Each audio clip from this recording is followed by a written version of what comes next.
how does the end begin, or how does a beginning end? Today, as we get on this final lap of the Miltonic race that we have been having for some time, we will know about things that have already happened, but here it comes as a prophecy to the first man on earth, or rather, the first man who had known Eden. Within a span of only around 650 words, we are going to get the entire history of humanity laid bare before us in the form of the prophecy. So let us read together Book 12, Paradise Lost.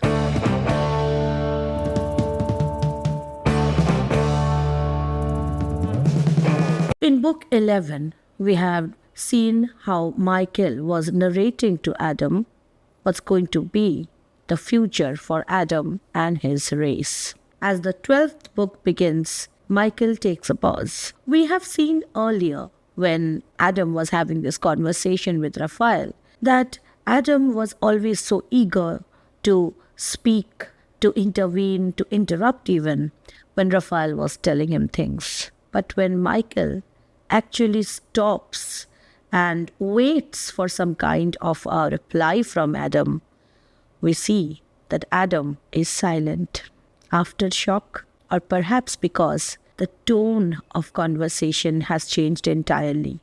While with Raphael we had seen this friendly chit-chat, with MPhil we see more of a formal meeting with a superior who has just handed you your dismissal letter. So although MPhil pauses in his narration, Adam doesn't speak. So he continues, and then he speaks about the new beginning for mankind. How is it going to be? He had already told about Noah and the great flood. So he begins from there. He says that a second generation of humanity emerges after the flood, and initially humans, they live simple, righteous lives, farming and offering sacrifice to God. And then something bad happens. And interestingly, this is intrinsically linked to Milton's own philosophy of government, monarchy, and democracy. What does MPhil talk about? He talks about a character, an ambitious person who is mentioned in the Bible as Nimrod. MPhil doesn't name him, he just calls him an ambitious person. So one ambitious man, he desires power and he disrupts this harmony. And this character, Nimrod, is actually a descendant of Noah. And in the Bible, he is called a mighty hunter before the Lord. Hunter, not in the sense that he hunted animals, but he rather hunted humans. In a way, he was rebellious against God. So he was the first one to disrupt the order after Noah's generation re-established some kind of order in this world. So he imposes his rule on others, hunting people instead of animals. And then he orders to build the Tower of Babel. And this tower was supposed to reach heaven. So aspiration, the ambition of humans to, touch divinity, that is seen in a negative light in this context. So he sought for fame, recognition, fearing that if they don't do any such thing, then their legacy will be forgotten. God observed that these humans are being so proud, they're trying to reach me. So what does God do? He descends, comes down, and he does some magic. And by that magic, what happens? The people who were constructing that tower, their language got confounded. So they could not understand who was speaking what. They couldn't communicate. So God understood that human beings gain strength through teamwork, through communication, and he interfered where they had their most strength. The builders could not understand each other. That led to chaos, confusion, and they eventually left. The tower is abandoned, the project is ridiculed, and it's kind of a symbol of how hubris or over-ambition in humans meets against fate, or how it is punished by God. Now, Adam's response is very interesting to this. He asks Michael, "O execrable son, so to aspire above his brethren." So notice that he is calling Nimrod, who is not named here by Michael. He asks, why is this person so interested to rise above the others, to himself assuming authority usurped from God not given? Why is this so important? You see, this was the central debate ongoing during the Puritan regime, during the Restoration even, the debate on the divine rights of the king. The royalists, or the supporters of monarchy, they believed that God had placed the king in this world to rule by default. So there is this ritual of putting the oil of anointment, which means you are chosen by God to rule over others. And the Republicans, they were against this idea. They said that you cannot have a single individual be glorified like that in the name of God. And this is here Milton speaking through Adam, voicing his concerns, because he was clearly a person who was totally against any kind of authoritative rule. So he says that it is not given by God. Man is not supposed to rule over another man. He gave us only over beast, fish, fowl, dominion absolute. That right we hold by his donation. So we are rightful owners of the environmental things, the animals, the plants. Well, again, that is debatable, because do we actually own nature, or are we part of it? So those debates will come later during the Romantic period, and then eventually during the rise of the eco-critics, the environmentalists. That is a different issue. But Adam here is presupposing, because he had directly got this information from God that you're supposed to rule over the animals. So he thinks that why should a human being try to rule over another human being? Ruling over Eve is a different issue altogether, because then he considers himself as the rightful master of Eve. He's talking about man ruling man. He's not talking about woman here, remember. But man over men he made not Lord. Such title to himself reserving, human left from human free. So the idea of democracy, again excluding women, even Aristotle excluded women. He said that women and slaves are not to be counted here. When you talk about democracy, we talk about fraternity, equality, anyway. So Adam is saying that no man is given power over another man by God. So this character, this ambitious person, why did he at all do this? And Michael says that after the fall, humans lost true liberty, which led to all these kinds of loss of morality, loss of reason, moral degradation. And then Michael talks about another character. Again, he does not name him, but he is clearly Ham, the father of the Canaanites, Noah's youngest son. And what this character Ham did, he was punished by God. Why? Because he uncovered his father's nakedness. This is in Genesis. And usually it is believed that he is the starting point of the Canaanites, a race of people who were cursed by God to be slaves forever. And some believe that people from Africa, people with dark skin, they belong to the generation which descended from Ham. So what does Michael say about Ham? Witness the irreverent son of him who built the ark. So son of Noah, who for the shame done to his father heard this heavy curse, servant of servants. So he was cursed to be slave on his vicious race. So notice what Milton is doing here. He's doing something for which you will not like Milton. But we need to be honest in our criticism, right? Milton is establishing the fact, or rather, MPhil is establishing the fact that slaves are ordained by God. Slavery is a just punishment, the rightful thing that has happened to a group of people. That is blatant racism, isn't it?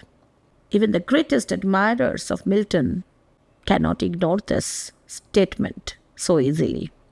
So, servant of servants, thus will this latter as the former world still tend from bad to worse. The world will get from bad to worse till God at last, wearied with their iniquities, withdraw his presence from among them. And there will be a time when God will forsake the race of Ham and avert his holy eyes, resolving from thenceforth to leave them to their own polluted ways. So it's as if what happens to people who belong to the race of Ham, the Canaanites, is not God's responsibility anymore. And then God plans to have this new nation arising from another chosen man. God will always choose, Sometimes he chooses Noah, then he chooses Abraham. So this is about Abraham now. And this idea of Abraham as the chosen one is associated with the idea of the promised land. That there is going to be a place on this earth where God's commands will be fulfilled and people will be very happy. It will be like just paradise on earth. So there's this journey to freedom that MPhil talks about, and he says how Abraham's descendants will be enslaved in Egypt. Now you're remembering the story of Moses. Enslaved in Egypt, but eventually freed by Moses. They will receive God's laws and guidance, the testaments, and there is going to be a promise of this beautiful place where they can live, the promised land.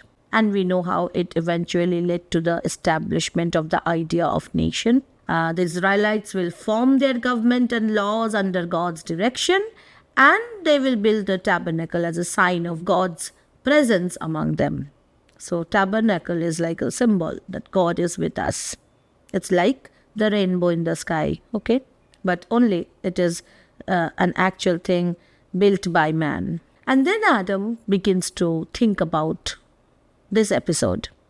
And he expresses gratitude to MPhil that thank you for telling me all this, especially the promise of Abraham. And in a way he feels relieved and enlightened, because he was earlier very confused about what's going to happen next. And he now understands that there's going to be some kind of a reversal where they can hope, the human race can hope to be revived from their sufferings. But he has this question that, you're talking about a land where, God's laws will be established. But when we talk about laws or commandments, we talk about stopping people from doing something, right? Like, what are the commandments? Like, thou shalt not do this, thou shalt not do that. Those are the commandments. Again, when you look at any constitution which has all these laws and all, you will see that the laws are written to prevent people from committing certain crimes, which means it is believed that people can commit those crimes. Right? For instance, if you have a dog, would you have a rule book that if my dog speaks in German, then I will do this? No, because the dog will never be able to speak in German. Forget it. Dogs cannot speak. So we have rules only for those things which we fear a person is capable of doing. So Adam says that having so many laws of God means we are capable of doing those things. Now, this is again linked to the idea that God had asked them not to eat from the forbidden tree. Why? Because they were given the power to eat from the forbidden tree, or the forbidden fruit from the tree of knowledge. Therefore, laws mean people can do crime. So he is saying, if there is the possibility of so many sins, because there are so many laws, then how can we hope that God will stay with us, God will be with us? And MPhil says that yes, sin will be there because, well, we have seen how that character, sin and death, they have access to humans now. And in a way, sin is originated in the act of transgression that Adam and Eve have done. Now, laws cannot remove sin. And we've seen this, right? No matter how many sets of punishment are devised for people who murder, people who commit violence, have we ever seen people committing less number of murders? No. But laws only help in exposing them and bringing them to some kind of justice. So McPhil says that laws were given to expose sin, but it cannot remove sin. The laws were intended to guide people. Like, if you do not want to be sinful, then this is the way. And usually, the path of God is the path of sacrifice. But what happens is, the thing that McPhil talks about is that the Israelites, they started to use sacrifice as a ritual. Instead of actually sacrificing something they had, like withholding themselves from something, that is sacrifice. What they did, they started to sacrifice cows and bulls and animals and things that they possessed. So therefore, a greater sacrifice was required. God was after human blood, in a way. This is what McPhil's words actually mean. So he says these words, "Doubt not but that sin will reign among them. As of thee begot, sin has come from you, Adam. So yes, sin will be there. And therefore was law given them to evince their natural pravity, that is to curb these instincts, by stirring up sin against law to fight. That when they see law can discover sin but not remove. And so a better kind of a law was required." Now notice why this is important. Who is writing this? Milton. Who is Milton? A devout Puritan Christian. If he glorifies the Israelites too much, what is he doing? He is glorifying the Jews. Will a Puritan Christian ever do that? No matter how great they consider Noah and whoever went before Christ, they will never, ever admit that the Jews had it all right. So Milton does point out the deficiency in the Israelites' way of worshipping God. And that kind of is the attitude adopted by the devout Christians, that before Christ, things were not running correctly or rightfully. And this is what is said here. "And therefore shall not Moses." Moses was great. Moses was the Messiah, fine. Even the religion of Islam recognizes Moses is the Messiah. And the same logic goes there. For them, Christ was not enough. So every religion, or people from every religion, they try to establish the necessity and the superiority and the justification of their new religion. And they say that it's all, the narrative is same, that the religion had always been our religion, but people were forgetting it. So our Messiah, who is the rightful Messiah, has come to remind us that this is the original law. Same narrative with the Christians, same narrative with the followers of Islam. Again, I'm not an expert on religious scriptures, but this is the basic storyline we have, right? From our acquaintances, from the narratives we see all around us. So he says that not Moses, though of God highly beloved, being but the minister of law. So he was the minister of law, his people into Canaan lead. But Joshua, that is, who was called Jesus, whom the Gentiles Jesus call, his name and of his bearing, who shall quell the adversary serpent. So it needed more than Moses to actually defeat Satan. And then he goes on talking about how people will prosper in their earthly canon. That is, the Israelites, they will prosper for some time, but they will also fall into sin, leading to disruptions in their peace. They will be saved by judges and kings. The mention about King David is there. But it's like they were waiting for something that would eventually be corrective of their wrong ways of life. And the prophecy was made that from David's lineage will rise the Messiah, the final king whose reign will never end.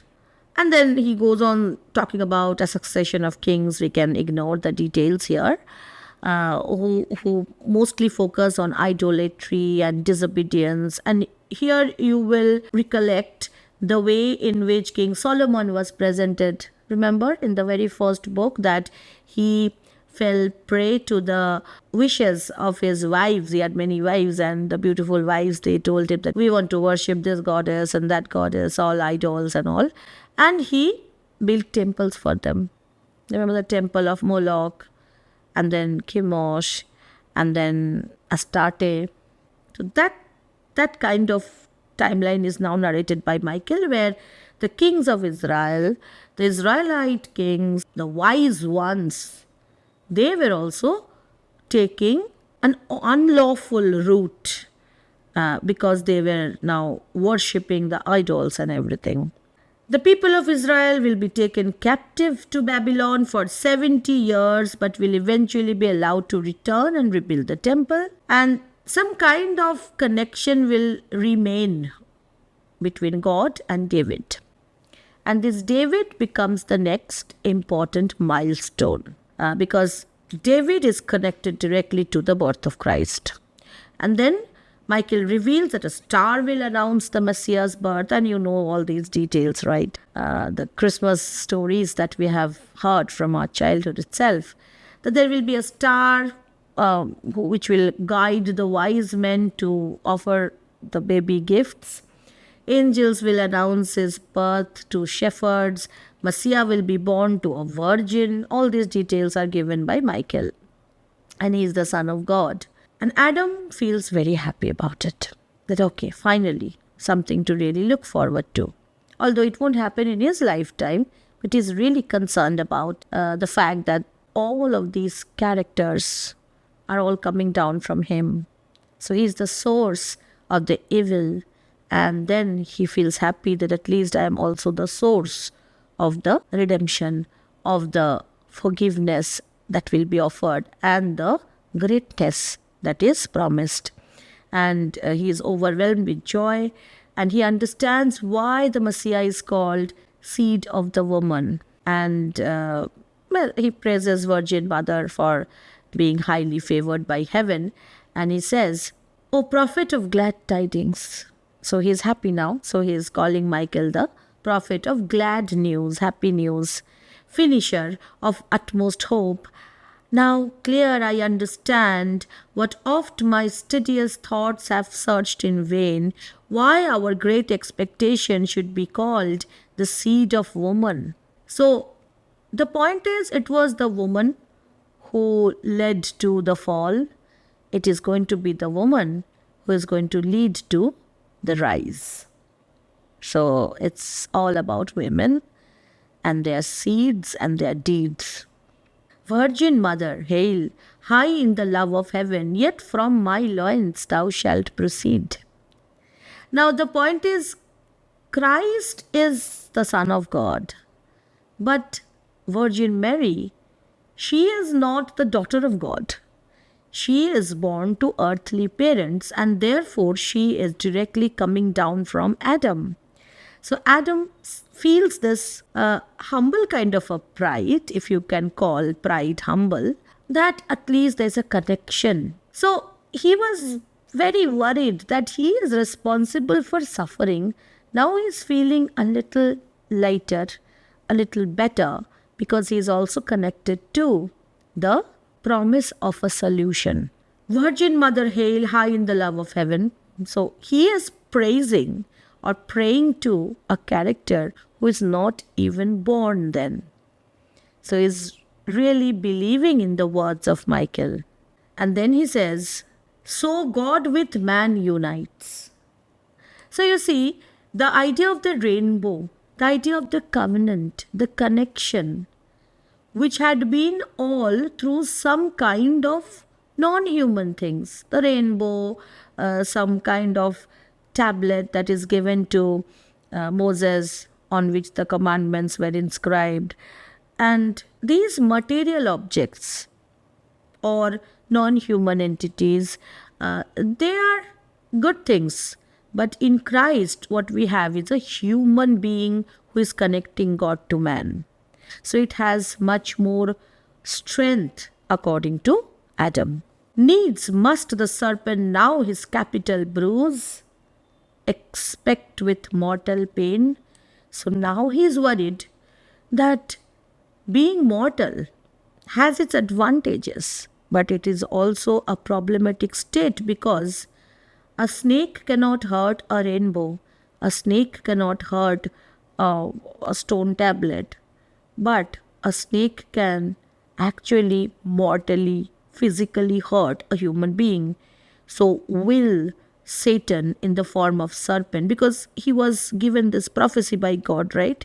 That Satan will forever bruise the heels of men and man will smash the head of the serpent. So this mutual destruction, will it apply to Christ also, to this Messiah also?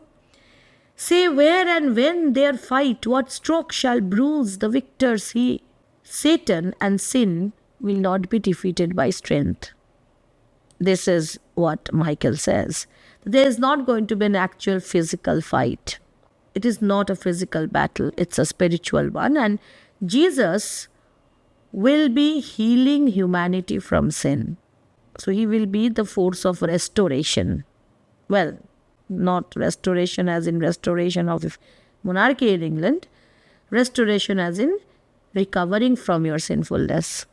And Adam failed to fulfill a life of obedience. Satan destroyed him eventually. But Christ will establish this rule, this law, with so much strength that Satan will not be able to overpower Christ.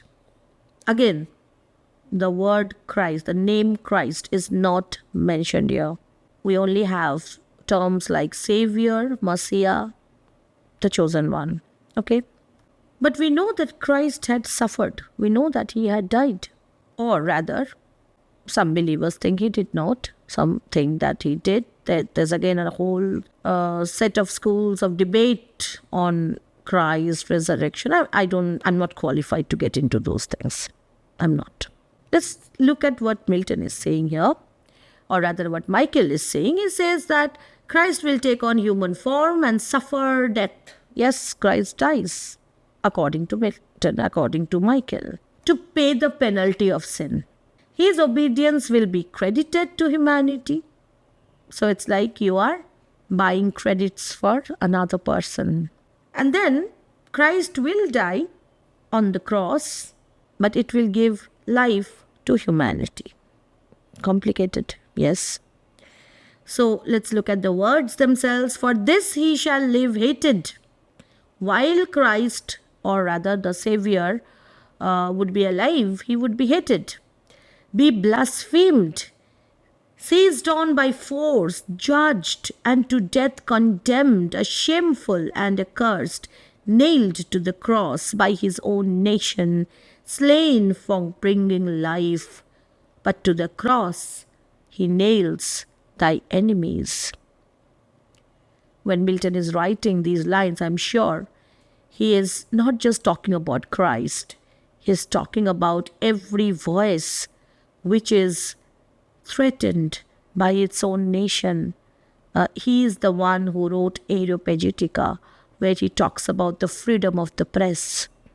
He talks about how, how voice of reason, voice of justice, voice for justice are brutally silenced in authoritarian rules, in tyrannical rules.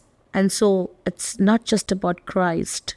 It's about a blind man who has suffered disillusionment with his own political ideas, who has faced this extreme exile within his own community, this distrust, this extreme loss of everything that he held precious. Well, it's not always about Christ, right? Paradise Lost is so much about Milton himself. The law that is against thee and the sins of all mankind, with him they are crucified, never to hurt them more who rightly trust in this his satisfaction, so he dies, but soon revives. So the hope, death of Christ, is also the hope of renewal, because it's like the cycle of nature, winter, and then can spring be far behind. That kind of an Easter promise. Easter is that, right? Good Friday and then Easter, the rising from the grave. Death over him no power shall long usurp. So the final promise of Christ returning. So after his death, Christ will rise again on the third day, defeating death.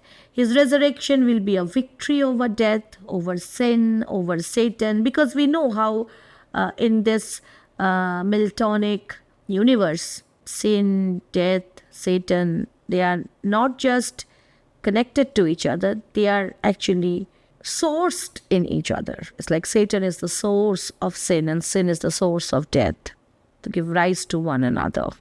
Christ will obviously ascend to heaven and his disciples will stay back, right? And it is their job to spread his teachings all around the world. And then MPhil talks about some other problems that would arise. It's not just a happy ending right after the ascension of Christ to heaven and spread of his Christianity all across the world. With this comes again a set of false believers. What are false believers?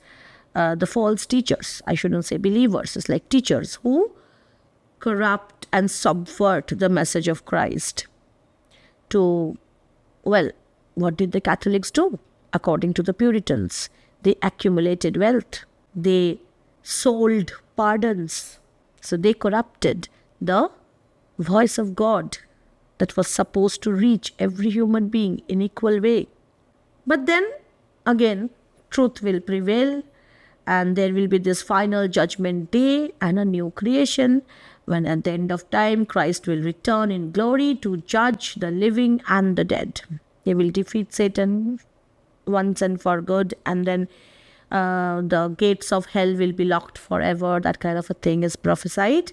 A new heaven and earth will emerge and they will be connected. Not like now, disconnected, no.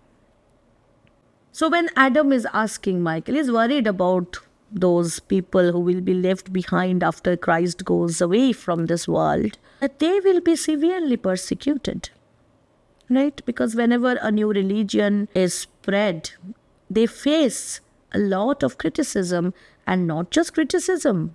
Criticism is such a soft word. They face brutal annihilation at times. So he asks, what will betide the few, his faithful, left among the unfaithful herd, the enemies of truth, who then shall guide his people? Who defend? Who will defend the Christians? He is not again using the word Christian, but the followers. Will they not deal worse with his followers than with him they dealt? So this is the Puritan speaking about the real followers of Christ, of the Messiah. And MPhil says that, yes, Christians will be persecuted, but God will send down a comforter. Again, this is about a futurity, so we don't know the name. To protect them with spiritual armor and allow them to perform miracles. And MPhil says that after the faithful original disciples die, as I told you, there will be corruption, but there will also be promise of a fresh start. There is always a promise of a fresh start. Truth shall retire. He's talking about the time when things will get very bad. Yada yada hi dharmasya glanir bhavati bharata.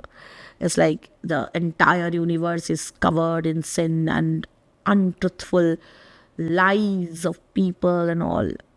And that idea of abhyutanam adharmasya means adharma will rise, sin will rise. So Michael talking about a kind of resurrection.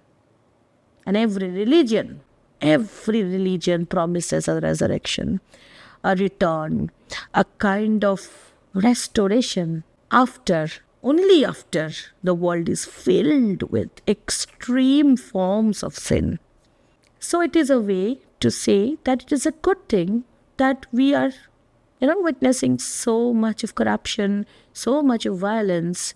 And then if the Messiah is still not here, if you are a Hindu, you have a Messiah story of the Kalki. If you are a Muslim, you have your own version of the second coming. And then if you are a Christian, this is all about your religion. So if the Messiah, whoever it is, has not yet arrived, it means we have still not seen the worst. It's going to get worse before it gets better. So he says, so shall the world go on to good malignant. So to good people, the world will be malignant. To bad men, benign. If you are a bad person, this world will be a happy place for you. Under her own weight groaning till the day appear of respiration to the just. There will be a time, at least finally, when the good people can breathe. And vengeance to the wicked at return of him so lately promised to thy aid, the woman's seed, obscurely then foretold, now amplier known thy Saviour and thy Lord. So he will come with double the force. Last in the clouds from heaven to be revealed in glory of the Father, to dissolve Satan with his perverted world and raise. Then raise from the conflagrant mass, purged and refined. So this world will go through some kind of a divine catharsis, purgation. Everything will be thrown out, whatever is negative. And this word purged is so intimately connected to bodily fluids that there is something very physical about the way this end is prophesied, as if this earth will be getting rid of her all kinds of negativity, like purgation. And then he says that, okay, you don't have to know everything, because true wisdom is about faith, not knowledge. Again, that's a debate. We will not talk about that now. We have talked about those things way too many times. And then Michael tells Adam that it's time for you to leave paradise. And then there's this flaming sword at the gate which signals that you're supposed to leave now. He urges Adam to share the knowledge of the coming Savior with Eve, because again, we know that Eve is never in direct contact with the angelic messengers. So she will be getting every information from Adam, so that she is also given some kind of hope. When Adam comes to Eve, he sees that Eve was asleep and now she wakes up and she has had a dream. And strangely, just like Satan chose to communicate with Eve in her dreams, God also does the same. What? You can't communicate with women when they are awake? Eve wakes up and expresses her willingness to follow Adam. Now, you have a completely surrendered human being, a broken human being. And that spark, that brilliance is really, really gone. Something which makes her stand out as a rebellious spirit is gone. So yes, it's not about just losing a geographical space called Eden. It's about losing the Eden in you. She had always felt that she was free in Eden.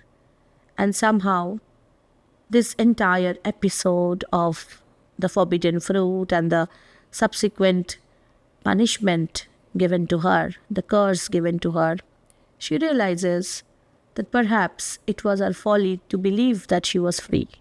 Anyway, we don't see much complaint in her. She rather says, "For God is also in sleep and dreams advice. For he, which he hath sent propitious, some great good, presaging something good will happen. I have known this in my dream."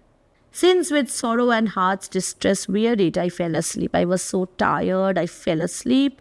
But now I'm awake, and in my dream, I had this feeling that something good will eventually come out of it. And then she says, I don't want to wait here. In me is no delay. With thee to go. I really want to go with you, is to stay here. So with thee to go is to stay here means wherever you go, I'll think it's my Eden. Without thee, here to stay is to go hence unwilling. So it's a complicated syntax we have here. The point is, she knows that her only possibility of any kind of good life is if she stays with Adam. Thou to me are all things under heaven, all places thou, who for my wilful crime are banished hence. She feels kind of remorse that it's for her mistake that Adam has to suffer. This further consolation yet secure I carry hence. Though all by me is lost, the only consolation she is carrying is, yes, it is through me that we have lost everything, but then it is through me that a new generation will come. And so that generation will eventually lead to some kind of good in this world. Such favor I unworthy am vouchsafed. By me the promised seed shall all restore. So what Adam receives as information from the angel is received by Eve as intuition in her dream. And then the final lines, are they going to fill us with sorrow because they're going to bid farewell to Eden? Let's read these lines. Some natural tears they dropped, but wiped them soon. The world was all before them, where to choose their place of rest, and Providence their guide. Does it look like a couple who has lost something or has gained something? They have lost a small place Eden. They have gained the whole world instead. Yes, there would be challenges, but they have their guidance. And the best thing is, hand in hand. They hand in hand with wandering steps and slow. Notice the word wandering. Remember when it was used by Adam, when he said to Eve, who asked you to go wandering about? Now they are wandering, but they are together. Hand in hand with wandering steps and slow, through Eden took their solitary way. So it was the beginning of a journey.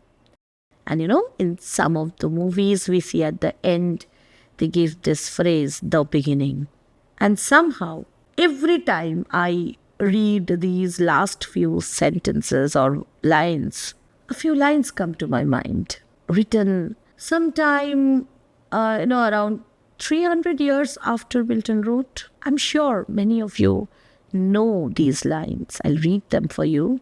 Ah, love, let us be true to one another, for the world which seems to lie before us like a land of dreams, so various, so beautiful, so new, hath really neither joy, nor love, nor light, nor certitude, nor peace, nor help for pain.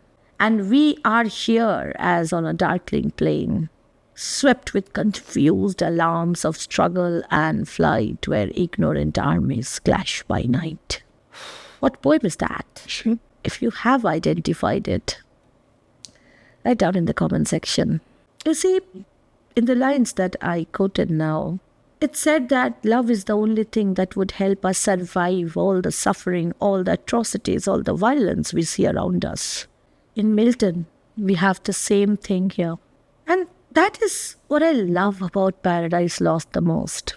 It makes the whole thing not about angels and demons who attack us from outside. It's about you and me and how we confront our inner demons. What were the demons in Milton? His misogyny, his racism, his absolutely horrible rigidity. But this is the man who talks about love and companionship. Blinded both physically and metaphorically, from the light of love that illuminates irrespective of gender, class, religion. But still, this book ends with a message of love and companionship, and on a very Anglo-Saxon kind of an optimistic note, as if it's like Dior's lament, which ends like this: that this too shall pass. That kind of an ending, or that kind of an idea that it is only through the acceptance of our lot, our fate, our situation, that we can conquer suffering and emerge victorious. Very few of you have watched all the videos in the series. But even if one of you have watched it, I am grateful that you did, because it meant a lot for me to do this. I'm feeling very nostalgic because I started working on Paradise Lost on YouTube a long time back, and it looks very odd that perhaps I will not be talking about Paradise Lost for a long time to come. But then, when something is good, it doesn't matter how many people enjoy it. What matters is those who do enjoy it so very much. So, this is the final video from Milton's fan who chooses to forgive him for his misogyny, despite his racism. Because, hey, are we perfect human beings ourselves? See you all in my next video. Stay subscribed. This is Monami Mukherjee signing off, and you were watching NibblePop. Bye-bye.